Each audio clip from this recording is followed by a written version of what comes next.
માંડવી તાલુકાના લુડવા ગામના ઉદય Dhirajbhai Dholu Indian આર્મીની training પૂરી કરી વતનમાં આવતા સમસ્ત ગામ લોકો દ્વારા તેમનું ભવ્ય સ્વાગત કરવામાં આવ્યું હતું।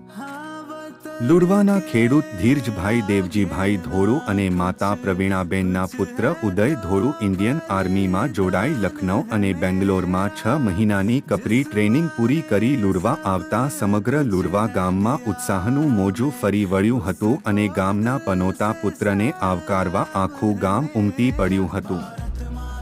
ગામના પાદરથી લુડવા ગામના ચોક સુધી ફૌજી ઉદય ધોળુના સન્માનમાં નીકળેલ ત્રિરંગા યાત્રાને કારણે સમગ્ર ગામ દેશભક્તિના રંગે રંગાઈ ગયું હતું। ચોકમાં યોજાયેલા સન્માન સમારોહમાં ગામના પાટીદાર સહિત તમામ વર્ણના લોકો દ્વારા તેમનું શાનદાર સન્માન કરવામાં આવ્યું હતું। આ વિડિયો લાઈક કરવા અને શેર કરવા વિનંતી છે। જો તમે હજુ સુધી આ ચેનલ સબસ્ક્રાઇબ ન કરી હોય તો આ ચેનલને સબસ્ક્રાઇબ કરી બેલ આઇકોન દબાવવા વિનંતી છે।